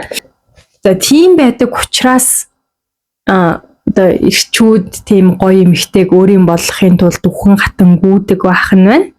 Тэгсэн мөртлөө гоё эмэгтэйг аваас утсан мөртлөө араар нь тавиад лээдэг шүү дээ. Одоо энэ хороо дээрх одоо хамгийн үзэсгэлэнтэй хүмүүс те Моника Беллучи, Анжелина Жоли, Шакира, Бейонсе, Дженнифер Лопес бүгдээр ингэ нөхөр найз залуучууд нь араар нь тавьсан л байдаг байхгүй юу. Тэгээ чи хангалттай хөөрхөн биш учраас араараа тавиулж ингэж хэлж байгаа бол хороо дээр Моника Беллучигээс илүү хөөрхөн хүн хаана байгаа. Моника Беллучигийн нөхөр нь 14 жил хамт амьдрахдаа тасралтгүй араар нь тавьсан байгаа байхгүй юу. Тэгэхээр тэр чинь нөгөө хөөрхөн сайханд нь биш тэр араар тавих асуудал чинь. Тэр нөхөр нь ч гэсэн хайртай даач суусан биш. Зүгээр хорвоо дээр хамгийн үзэсгэлэнтэй эмэгтэйг авч суусан гэдэг нэртэй болохын тулд Винсент Кассель гэдэг залуу чинь тий хорвоогийн хамгийн хөөрхөн хүүхнийг аваа суудсан байна. Тэгээ хамгийн хөөрхөн хүүхний нөхөр учраас тэр залууг сонирхоод маш олон эмэгтэйчүүд ирж байна. Тэнгүүт одоо Моникагаас болж өөр дээр нь ирж байгаа эмэгтэйчүүдийг одоо Винсент Кассель тэгээ сайхан амтлаад явж үзэсгэлэнтэй сайхан байхад л хүнд хайрлуулчихдаг бүх юм ингээд амархан бүтчихдэг гэдэг чинь бас нэг бодлын худлаа. Чи өөрөө ингээд эцгийн эрхт ёсны сексист нийгмийн хувьд үзэсгэлэнтэй сайхан байх тусмаа чи одоо өөрөө зүгээр л нөгөө гоё зүйлт чимэг нөгөө цом trophy wife гэдэг үг чинь тэр нөгөө юм цом шиг ихнэр сайхан ихнэр зүгээр л чи энийг би өөрийн болгосон шүү гэж бусад ирчүүдэд бусад хүмүүст эмэгтэйчүүдэд нийгэмд батлах тийм гоёлн болоод гэртээ сууж явах ёстой болохоос биш яг сайхан төрлөөгээд хайрлуулад чин хайрыг зүгээр л шууд хүртээд байна уу гэвэл бас тэр чинь асуудалтай. Тэгэд энэ киноны хувьд Daisy бас яг тийм Daisy-гийн зүгээр гоо үзэсгэлэн тэр нэр хүндтэй энэ тэргээр одоо таарсан тэр цуутай гоо үзэсгэлэнг нь одоо тоом шунаад өөрөө ихнэр болгочихсон. Тэгээ авч суусан мөртлөө тэрний хайрлаагүй араар нь тавиад лээсэн хүүхдээ гаргаж явах үед нь тэгээ 1930-аад оны ихээр чинь хүүхэд төрүүлэн гэдэг чинь бол тэгээл амнаа тань цаана асуудал шүү дээ. Тэгээл амьд үлдээч үү үхээч үү гэдэг чинь 50-50-тай асуудал. Энэ үеэрч байхгүй өөр эмэгтэйтэй тэгээд цагийг өнгөрүүлж исэн гэхээр тоом яг өөрөө Daisy-тэй хайртай байсан уу гэвэл үгүй. Тэгээд яг хувь хүнийхэн хувьд Daisy хин юм бэ гэдгээр нь хайрлаж исэн үү гэвэл үгүй. Daisy-гийн дэрэгдэн байснаар нь тэ өөрийнх нь нөгөө нэг зэрэг зиндааг нь ямар гэр бүлийн ямар удам ухсааны хүн гэдгийг нь баталж нотолж байгаад нь хайртай гэвэл тийм. Өөрийнхөө хүрээлттэй гэх юм уу хамгийн мундаг, хамгийн баян, хамгийн том, хамгийн альфа харагдахын тулд тэр хүн чинь хамгийн үзэсгэлэнтэй сайхан их нэртэй байх ёстой шүү дээ. Тэгээд тийм учраас эхнэрээ тэгж хүндэлж хайрладаг. Тэгээд өөрөө джентльмен учраас одоо тийм ижилхэн зиндааны хүн тэгээ эхнэрээ хүндлэх ёстой гэсэн үгнээс эхнэртэй хатуу ханддаг. Тэгээд одоо юу гэдэг бие махбодын хүчирхийлэл үлддэггүй. Гэхдээ санаатайгаар араар тавьж сэтгэл санаагаар нь хэцүү байдалд оруулж ийн гэдэг бол бас сэтгэл санааны хүчирхийлэл мөн. Сэтгэл санааны хүчирхийлэл үлддэг. Гэхдээ бие махбодын санхүүгийн хүчирхийлэл үлддэг. Тэгээд Daisy-гээс салахгүй гэж зүтгэж байгаа ч гэсэн тэр нөгөө алдар цуутай сайхан ихнэрээ өөрөөсөө илүү баян өөр хүнд алдчихвал тэр хүний нөгөө нэг номер 1 гэсэн тодорхойлолт нь байхгүй болчих. Тэр нөгөө нэр хүнд нь сэв суучих учраас тэгээ өөрийнхөө нэр хүндийг хадгалах гад байгаа учраас ихнэрээ алдахгүй гэж тэгж их төвчээр ухаан зааж байж ихнэрээ авч үлдчихэж байгаамаа. За тэгвэл манай хөрхий Gatsby чинь хайрандаа сохорсон Daisy-д чин сэтгэлээсээ хайртай хүн үү? Хариултыг мэдж байгаа ах тий? Бас л үгүй. Gatsby-гийн хувьд нөгөө нэг ядуу айл төрсөн. Өөрийгөө тэгтээ тийм хувь зайн төрсөн гэдгээ хизээч хүлээн зөвшөөрөөгүй. өөрийгөө баг юм бурхан гэж итгэдэг гэж нэг хэлжсэн. Тэгээд ерөнхийдөө одоо бодит байдлыг хүлээн зөвшөөрч чадахгүй өөрийгөө тийм ядуу гаралтай гэдгийг хүлээн зөвшөөрөхгүй учраас тэр хүн ямар ч байсан нөгөө дутуугийн комплекс гэдэг чинь яг тэн дээр гарч ирж байгаа байхгүй юу? Өөрийгөө дутуугаар мэдрээд байсан учраас тэр дутуугаа дарахын тулд одоо дээд зиндаанд орох хэрэгтэй юм байна гэдгийг мэдэрчихсэн. Дээд зиндаанд орохын тулд юу ч хийхэд бэлэн явж байгаа сайхан тохиолдол таарад баян хүнтэй уулзраад ингээд өөрийгөө боловсруулад явж исэн боловч тэр нөгөө хүнээсээ мөнгө авч чадаагүй. Гэхдээ ямар ч хамаагүй аргаар дээдсийн зиндаанд орно гэсэн зүтгэлтэй байж байгаа Дейзитэй танилцсан. Тэгээд Gatsby-гийн хувьд бол Дейзи тэр дээдсийн зиндаа хүрээлэл рүү алхаж орох алтан түлхүүр нэсэн байхгүй. Нөгөө нэг Willy Wonka ба шоколадны үйлдвэр гээд кинонд нэг алтан тасалбар болдог шүү дээ. Gatsby-гийн үед Дейзийн тасалбар байсан байхгүй. Дейзиг өөрөө ихнэр болгож чадах юм бол тэр одоо нөгөө өөртөө өөрийгөө батлаад бусад хүмүүстээс батлаад нийгэмд тэр дээдсийн зиндаанд хүлээн зөвшөөрөгдөөд яг жинхнээсээ тэдний нэг болно гэдэгтээ өөрөө итгэжсэн. Тэгэд үүнийг нь нотлох хангалттай амархаа. Яагаад тэгэхээр Gatsby Дейзиг яг өөрийн болох боломж 2 удаа гарч ирсэн байхгүй юу? Үнэхээр тэр хүн Дейзид л хайртай, Дейзи гэдэг хүнийг л өөрийн болох гэж хамт амьдрах гэж хамт хөшрөхийг хүсэжсэн бол Дейзи өөрийн болох 2-2 боломж исэн. Хоёуланд нь татгалцсан. Хамгийн анх танилцсныхаа дараа Дейзи хоёулаа хамт манай гэрээс ингээд манай гэрхнээс цухтаад хоёулаа хамтдаа амьдралаа шинээр эхлүүлье гэхэд үгүй би мөнгөтэй болоод чамайг очиж аваад нэр төртөө ёс төртөөгөр сайхан амьдрна гэсэн. Эхний боломж нь нээсэн. Gatsby татгалцсан. Хоёр дахь удаад нь Дейзи хоёлаа энэ бүхнийг орхиод манай нөхрийг орхиод хамтдаа зуухтъя гэхэд бас үгүй чи зүгээр нөхрөөсөө хайргүй байсан гэж хэлээ салаад хоёлаа эндээ үлдээд энэ байшинд амьдрнаа гэж 2 удаа. Тэг үнэхээр л Дейзи гэдэг хүнд хайртай байсан бол тэр Gatsby энэ хоёр тохиолдол хоёуланд нь за тгийа хайртай шүү хэлгүй яах вэ гэд аваа явчихсан. Гэтэл Gatsby-гийн хувьд яг тэр болохоор нөгөө авдрыг нь аваад алтыг нь хаях гэдэг ч юм болох гэсэн байхгүй юу? Дейзи гэдэг хүн биш.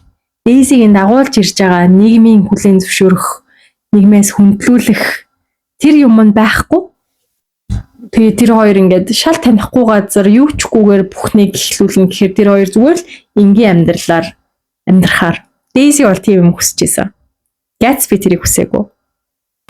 Gatsby-гийн хувьд өөрийгөө одоо тэр хүрээллийнхаа хамгийн баян, хамгийн мундаг, хамгийн томоос илүү гэдгээ хүлээн зөвшөөрүүлэх. Тэр шаардлага нь илүү хүчтэй. Амьдралынхын зорилго нь Дейзи биш. Өөрийгөө үргэлж өөрийгөө ямар хүн байх ёстой байсан бэ гэж бодож исэн тэр хүнээ болох. Тэр зорилго нь илүү чухал байсан учраас тэр зорилгодоо хүрэх шатан Дейзи байсан учраас тэгэж амар улаарч Дейзигийн араас гүйж байсан байгаа юм. Тэгээд бодохоор тэр их одоо төвчээр тэр их хүчин чармайлт зүтгэл Дейзигийн төлөө биш. Өөрийгөө эр хүншгээр мундагаар мэдрэх гээд байсан тэр Gatsby-гийн хэрэгцээ шаардлага л өөрийнхөө тэр дутуугийн комплексоо нөхөх гэж байсан нь тэгж илэрж байгаа болохоос ш Дейзи тайртай да ерөөсөө биш маа. За тэгээд тэр хамгийн гол нь тэр Дейзи би чамд одоо хайртай штэ энэ чухал биш юм уу? Би өмнө нь Том тайртай байсан би хайргүй байсан гэж худлаа ярьж чадахгүй. Би өмнө нь Том тайртай байсан. Гэтэ би одоо чам тайртай. Энэ хангалтгүй юу гэхэд хангалтгүй гэж хэлж байгаагаас өнгөрснийг арчиж арилгаад Томыг түүхнээс нь арчиж хаяад хоёулаа үргэлж хамт байсан юм бишгээр байх ёстой гэдэг чинь нөгөө л нэг өөрийгөө анханасаа тэр нөгөө нэг Томын дараа хоёрт орсон гэдгийг хүлээн зөвшөөрөхгүйгээр өөрийгөө л нэгт би хамгийн том мундаг эр хүн, би жинхэнэ эр хүн, би одоо энэ зиндаан төрөх ёстой байсан чадаагүй ч гэсэн буцаад одоо өөрийн байр сураа олж авч байгаа эр хүн гэдгээл батлах гээд байгаагийн шинжин тэндээс харагдаж байгаа юм. Тэгээ энэ өнцгөөс харангуут Gatsby чинь тийм мундаг баатарлаг жинхэнэ хайрандаа одоо хөглөгцөн гайхамшигтай лаг хүн бас биш болчихж байгаа юм л да. Нөгөө өөрөө өөрийгөө байгаагаар нь хүлээн зөвшөөрөх чадваргүй, өөрөө өөрийгөө хайрладаггүй, өөрөө өөрийгөө хүлээн зөвшөөрдөггүй. Асар том дотроо юм одоо юм гүн дутуугийн мэдрэмжтэй. Тэр мэдрэмжээсээ болж ингэ шаналсан. Одоо тэрнээсээ шаналсаар аваад магадгүй жоохон сэтгцэн өөрчлөлттэй болсон ч юм уу. За тэгээ энэ байдлаа өөрчлөхийн тулд одоо Daisy-г хэрэгсэл болгож ашиглах гэж байгаа. За Daisy болохоор ингээд гоо үзэсгэлэнгээсээ болоод хизээч хиндчтэй гоо үзэсгэл нь өөрийнхөө хувьд одоо юм хараал болчихсон. Хиндч хизээч чинхнээсээ хайрлуулж үзээгүй. Дандаа л ингээд нэг хин нэг эр хүний чимэг статус символ нь болох заяатай чинхнээсээ ингээд одоо Daisy гэдэг хүнээрээ хайрлуулах заяагүй. Тэгээд ингээ өөрт олцсон боломж дээрээ ингээд аль болох хамгийн зөв тоглолт хийчих гээд үзэж байгаа. Тэгээ жаахан хулчгаар эмхтэй энэ л дүр байгаад байгаа юм л та. Тэгээ анх үзэж байгаа хүний хувьд бол ингээд өөрийг нь хүндэлдэггүй, хайрладаггүй, араар нь тавьдаг энэ тоомтой байж хаар одоо гიშгсэн газрыг нь үнсгэд бэлэн муухай газар явуулахгүй гэд хөлөнд орно цэцэг дэвсдэг Gatsby-тэй суугаад ярахчиж болтгүй мүү гэд асуудал байгаа. Гэтэл тэгээ Daisy гэдгээр нь ойлгож харахгүй. Одоо ингээд миний нийгмийн зиндааг дээшлүүлэх алтан охин гэж харж байгаа. Одоо нийгмийн зиндаанд орох тасалбар гэж харж байгаа Gatsby-гийн хувьд Daisy-тэй суулаа гэд том шиг зан гарахгүй гэсэн баталгаа бас байх байсан болов. Хүүхэд байхасаа өөрийгөө дээд зиндаанд байгаагаар төсөөлж баян мундаг харагдахыг хүсэж зүтгэж яваад тэгээд энэ бүхнийг биелүүлэх хүн нь Daisy юм байна гэж хараад Daisy-г өөрийн болгосны дараа насаараа хүссэн зүйлээ биелүүлсний дараа Gatsby-гийн хувьд ямар одоо өөр ямар зорилт үлдэх бол хүсэж байгаа дээдсийн зиндаандны яг нэг гэдэг хүлээн зөвшөөрөх юмсан тэр бусдаар гэж мөрөөдөж жагаад тэгээд үнэхээр Daisy-тэй суугаад тэр дээдсийн зиндаанныханд өөрийгөө хүлээн зөвшөөрлчүүл тэдний нэг гэдгээ мэдэрчүүл Gatsby-гаас ямар зан гарах байсан бол Daisy-гийн нөхөр хязгааргүй баян сайхан залуу гэдэг үүднээс мэдээж асар олон эмэгтэйчүүд бас Gatsby-г эргүүлж эхэлнэ. Өмнө нь бол яг бүх фокус нь Daisy дээр Daisy-г өөрийн болгох юм бол энэ одоо энэ нэг цоочтой хаалга нээгдэн би тэр дотор орно гэжсэн хүний хувьд Daisy-г ашиглаад хаалгыг нээгээд орчлоо. За орсныхон дараа тэр хүн юу хийх бол насан туршдаа өмнө нь цоочтой хаалга байсан тэр хаалганы цаана гарчаад тэр хүн зүгээр ингээд хаалганыхаа хажууд л Daisy-д наалтаад л байгаад байх байсан болов арай гэж нэвтэрсэн тэр дотроо хүссэн болгоноо хийж үзэх байсан болов. Нэг дээд алим мөрөндөө дунлаа. За тэр миний бодлоор Gatsby Daisy-г өөрийн бодлогосон ч гэсэн яванда том шиг зан гарах байсан байхаа л гэж бодож байна. Тэгэд энэ бол Gatsby хэлэх гээд байгаа юм биш, Tom хэлэх гээд байгаа юм биш.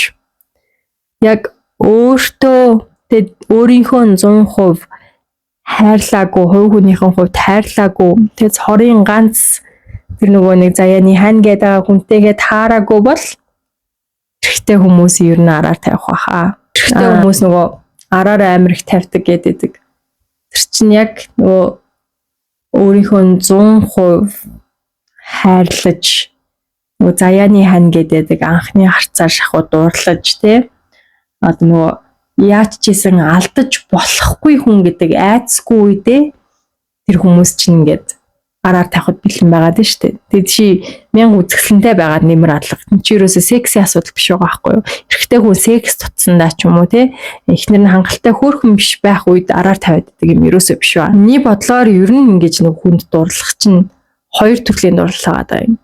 Яг чин сэтгэлээсээ тэр хүнд дурлах нөгөө яг бүр юм гүн сэтгэлийн холбооны дурлал. Нөгөөх нь болохоор тэр хүний дагуулж ирж байгаа ямар нэг юмд дурлах. Тэр дагуулж ирж байгаа юм нь одоо энэ удаагийн бичлэг дээр бол тэгээд дагуулж ирж байгаа статус нь символ нь тий одоо яг энэ кинон дээр бол гоо үзэсгэлэнгээс нь тэр хүний нэр хүндээс нь болж дурлаж байгаа. Гэхдээ тэр зүйлд нь дурлалаа гэд яг хүнд нь дурлаагүй учраас араар тавих тийм асуудал нь байсаар байх нь би бас өмнөх видеон дээр хэлчихсэн. Заримдаа ингээд эрэгтэй хүмүүс яг их нэртэй ч юм уу найз зүсгүүдээ амар хайртай биш мөртлөө ингээд авчирч байгаа халамжинд нь өөрийг нь сайхан эр хүнээр мэдрүүлж байгаа тэр мэдрэмжинд нь их нэртэй болцсон гингүүт бусад хүмүүсийн ингээд илүү хүндэлж байгаа тэр байдалд нь ч юм уу ганцаардлаас айсан байсан тэр зүйлээс нь салгаж өгсөнд зүгээр гэртээ нэг сайхан бүх зүйлийг нь бэлдээд өгчөхдөө нэг бэлэн хэрэгцээг нь хангадаг хүнтэй болсондоо ч юм уу тийм зүйлдээ татагдаж тэр зүйлдээ хорогдож ихнэр найз бүсгүүтэй байдаг мөртлөө араар тавиад байх асуудал байдаг баг. За тийм миний хувьд бол тэр араар тавилт гэдэг асуудал дээр асар хатуу ханддаг. Би бол хизээч тийм зүйлийг өөрийнхөө амьдралд хүлээн зөвшөөрөхгүй. Тэгээд юу гэдэг бүх хэрэгтэй хүн араар тавьдаг гэдэгтээ бол би ерөөс санал нийлдэггүй. Араар тавилт бол тэгээ санамсаргүй гэж байхгүй шүү дээ. Энэ бол 100% цэвэр ухамсартай сонголт. Тэгээ намайг алдаж магадгүй мэдсээр байж энийг мэдээд надаас салж магадгүй гэж мэдсээр байж тэр эрсдлийг үл тоогоод араар тавьж байгаа бол би тэр хүний хувьд тийм үн цэнгүй ийм хүндлэлгүй хүн байгаа учраас би ч гэсэн тийм харилцаанд байхгүй гэдээ бол би юу гэдэг араар тавьсан хүнд бол одоо юу боломж олгоно гэж бол миний хувьд бол байхгүй. Би бол нэг удаа араар тавьсан л бол тэгэл баяр та. Ингээд бүх зүйл дуслаа. Би бол одоо дахиад чамайг хүндэлж чадахгүй, хайртай байсан ч хүндэлж чадахгүй. Би одоо ийм харилцаанд ялангуяа би өөртөөгөө хүндлэх ёстой. Тэгээд өөр намайг хүндлэхгүй байгаантай би байж чадахгүй гэд би бол сална. Би яагаад тэгэхээр үнэхээр л намайг хараад удаагүй байхдаа намайг таниад одоо миний насаа хамт өнгөрөх хүн байна. Миний хайж явсан хүн байна. Миний заяаны хүн байна. Тэгээд би энэ хүний яагаад ч алдаж болохгүй гэж тархинд нь орсчхоогүй учраас л араар тавьсан байхгүй. Үнэхээр яг тэр мэдрэмжүү төрсөн бол тэр хүнийг би яагаад ч алдаж болохгүйгаа мэдчихсэн учраас үнэхээр өөр хүн үнэхээр сонирхлын татсан ч гэсэн намайг алдчихгүй гэсэн айдсаасаа болж үнэхээр миний заяаны хань хүн байсан бол намайг араар тавихгүй байхгүй. Хэрвээ араар тавьсан байвал чи тэр хүн биш байна. Тэгээд чи тэр хүн биш учраас би цагаа өрмээргүй байна. Баяртай гэд би бол сална. За яг ийм зарчим баримталдаг учраас би нөхөртөө 100% итгэдэг. Ерөөсөө юу гэдэг надад бит хоёр ер нь хоёулаа яг ийм зарчим барьдаг. Араар тавих юм бол энэ бит хоёрын хувьд яг жинхэнэ хайр, жинхэнэ амьдрал, жинхэнэ хань, жинхэнэ гэрлэл биш байжээ гэж үзэх учраас бит хоёр би нэ буруу таньсан байжээ. Анханасаа яг чи миний заяаны хань тэр хайртай насаа хамт өнгөрүүлэх хүн маань мөн байсан бол чи намайг тэхгүй байсан гэж бодох учраас бит хоёр хоёулаа би эндээ тийм шаардлага тавьдаг учраас бит хоёр ямар ч хараггүй. Бүр ямар ч хараггүй. Би нөхрийнхөө утсыг ерөөсөө оролдож үзээгүй, манай үнж миний утсыг оролдож үзээгүй. Юу гэдэг өөр эсрэг хүсний хүмүүстэй найзалж исэн ч гэсэн ямар ч тийм хар төрдөггүй. Тэгэд манай хүн одоо гадаадд сурах гэж яваад 9 сар бит хоёр тусдаа амьдарч байгаа. Гэхдээ нэг ч удаа бит хоёр биений хардж байгаагүй. Ер нь хардах шалтгаан байхгүй. Ямар нэг юм болоогүй угаасаа мэдчихэе. Тэгэд болсон байвал үнэн хизээ нэгэн цагт гарч ирдэг. Үнэн илчлэгдэх үед бол одоохондоо хураад өнгөрсөн байсан ч гэсэн үнэн илчлэгдэх үед ийм юм болсныг мэдэх юм бол нөгөөх нь шууд л өчиггүй сална гэдгийг маргааш нь салах хүртэл өгнө гэдгийг бит хоёр угаасаа мэдж байгаа учраас энэ мэдлэгтэй болдуудад бит хоёр юм ямар ч харгу амар тайван биеиндээ ихтэй байдаг гэхүү те. Бит хоёрын баундри бол ийм байдаг. Тэгээ бусад хүмүүсийн одоо юу гэдэг нь хосын баундри л өөр л төө.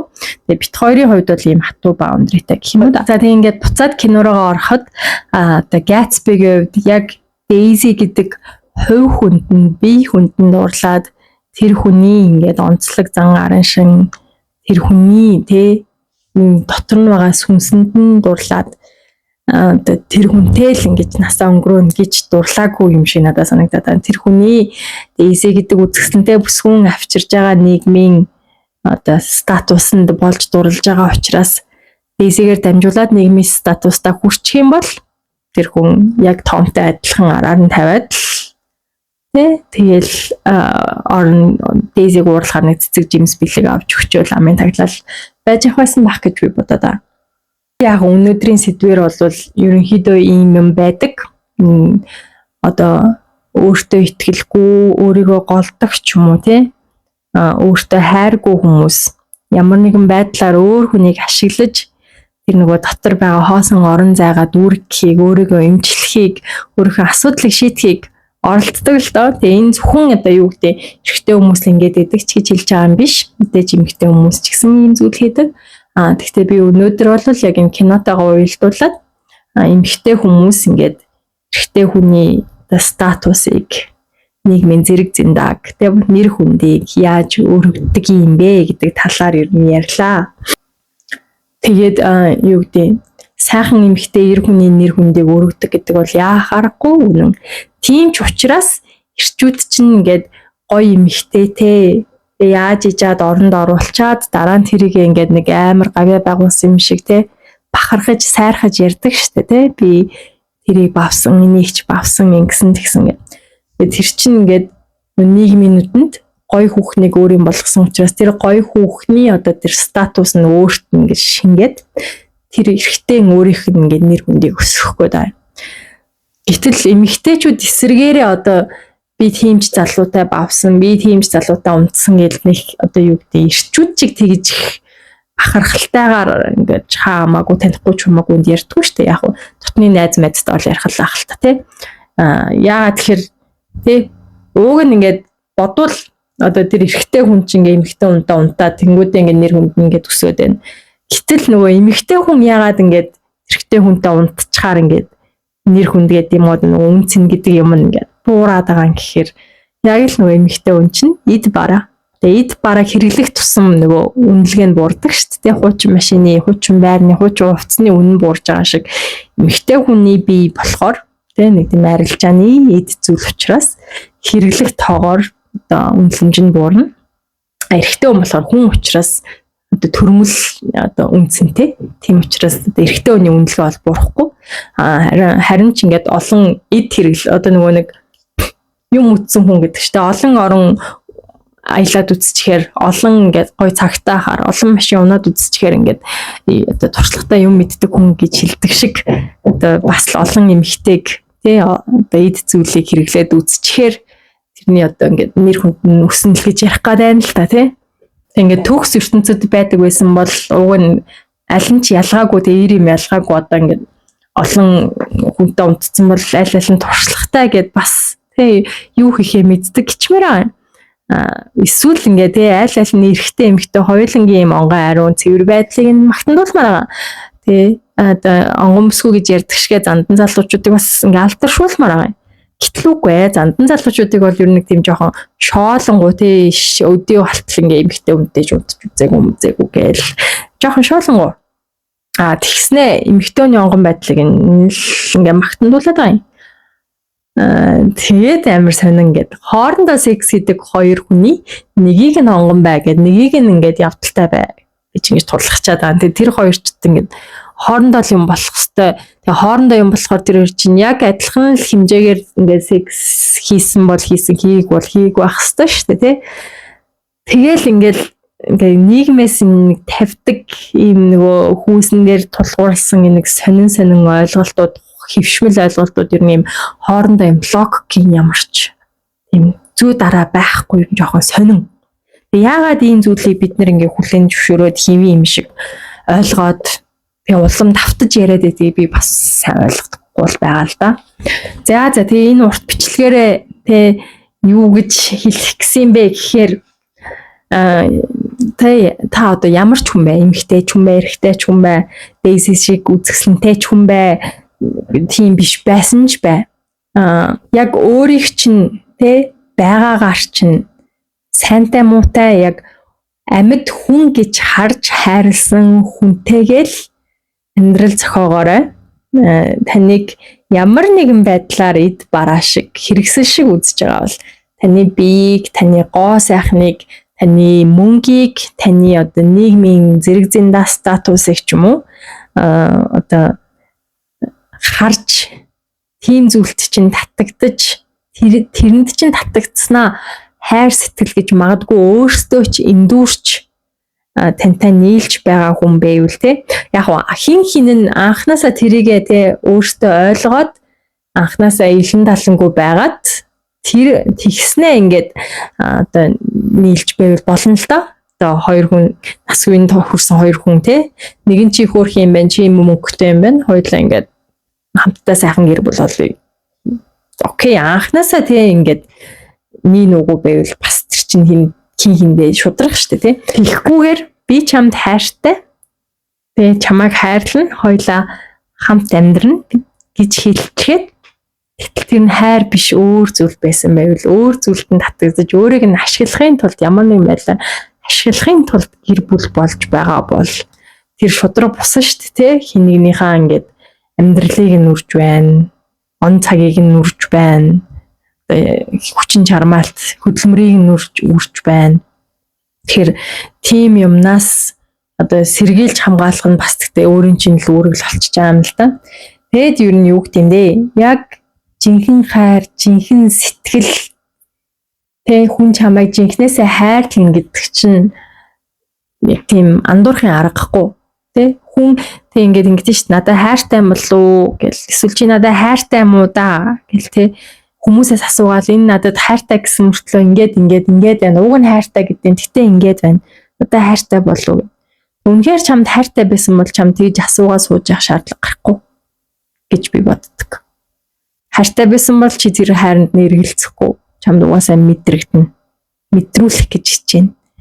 Тэг чи өөрөө хүнд хайртай бол тэг нөгөө хүнээ ингээд чамд эргэлзэж байгааг харах чамд муухай санагдана үстэй. Чи тэр эргэлзээг нь арилгахын тулд юу ч хийхэд бэлэн байна үстэй. Гэтэл нөгөө хүн ингээд эргэлзээнд оруулаад зовоогоод байгаа мөртлөө тий хайртай гэж хэлчихэд үг үлдэн зөрөөд байгаа бол тэр яг хайр биш баха. Тэгээ нэг алдахыг хүсэхгүй байгаа зүйлийнхаа төлөө ер нь хүн чинь асар их хичээл зүтгэл гаргадаг. Тэгэл чамайг алдсан ч яах вэ, байсан ч яах вэ, тэг өөрөө ингэсгээд байж ивэл тэрлэз байхгүй бол тэрлэз би нэг хичээл зүтгэл гаргахгүй гэж хэлж байгаа хүний хувьд бол би нэг тэрийг хайр гэдэгт бол итгэхгүй л байна л да. Тийм ээ. Тэг ер нь бол тийм. Ер нь бол үнэн шүү. Тэ? Алдахыг хүсэхгүй юмныхаа төлөө хүн зүтгэдэг байхгүй юу?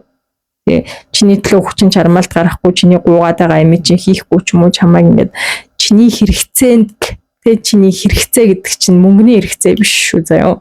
Үнд чинь сэтгэл зүйн, тэгээ сэтгэл санааны бие махбодын зөндөө төрлийн хэрэгцээ байгаа. Тэгээ тэр хэрэгцээг чинь тэ ямар нэг хүндэтгэх шалтгаангүйгээр тэр хэрэгцээнд чинь аль болох хоёр хүн чинь ингээд хин хэрэгцээтэй. Тэг мэдээж хүн өөрийнхөө хэрэгцээг боломжоор хангана. Тэгтээ нөгөө бас хамт байгаа хүн хоёр хүн биенийхээ хэрэгцээг нөхөх гэж хэрэгцээг нь хангах гэж бас оролдож иж тэгэж хин хинийгээ бас ингэж дүүргэж иж аз жаргалтай харилцаа үүснэ. Гэтэл нэг нь ингээ хэрэгцээг нь хангах нөгөөдөө өгөөдөд нөгөөх нь буцаагаад өгөхгүй тэрнээс болж нөгөө хүн ингээ хоосон мэдрэмжтэй тэгээд энэ надад хайртай гэдэг амартлаа яагаад ингэж байгаа юм болоо гэд ингээ гайхаад байна гэдэг чинь нөгөө хүн чинь тэ хайргуул байхгүй хайртай байсан бол хэрэгцээг чинь хангах гал чиний хэрэгцээг чинь ойлгохгүйсэн ч гэсэн ойлгохгүй л хичээж явах хэрэгтэй. Тэг тийм юм байхгүй бол тэр яг жинхэнэ хамтай тэ насыг өнгөрөөх тэр хүн чинь биш байж л гэж би хэлэх гээд. Тэгээ бас нэг юм байд штэ. Хүнд заяаны ань ганц л байгаа. Би бас тэрэнд нэг итгэдэггүй. Хорвоо дээр 8 тэрбум хүн байна. 8 тэрбум хүнтэй надтай яг төгс зохицох нэг хүн байна гэж байхгүй штэ. Нэг бүр хамгийн адгийн наад зах нь тий 8 тэрбум. За тэрбумд нэг хүн байгаа заяа. Ядчил 8 хүн бол байгаа. Яг чамтай төгс зогцох шүү дээ. Тэгэхээр юу гэдэг тий энэ хүн ингээд энэ хүн ийм ааштай ч гэсэн тий намайг ингээд өгдөг. Тэгтээ надад энэс илүү хүн олдохгүй байхаа гэж зовлон төвчийг бол би бас хүлээн зөвшөөрдөггүй. Чамд илүү тохирох, чамайг илүү аз жаргалтай байлгах Тэгээ аз жаргалтай байлгадгүй махад ядаж зовоохгүй байх ямар нэг хүн хаа нэгтэй байж л таараа. Тэгээ тэр хүнтэйгээ таарах хүртлээ өөрийгөө хөгжүүлээд аз жаргалтай ганц би явж байсан нь тэ буруу хүнтэйгээ тохирохгүй байж зовоод тэр хүний төлөө хамаг ирч хүчийн нэрв хөдөлмөрөө бараад шаналаад тэгээ тарчлаад явж байснаас дээр гэж би хувьдаа хэлмээр байдаг. За тэгээд ерөнхийдөө өнөөдрийн сэдв ийм байна. Тэгээд видеого удаасан дуучлаарай. Дараагийнхыг найлуулах удаахгүйхэн шиг хийхийг хичээнэ. Тэгтээ амлалт өгч чадахгүй. За баяртай.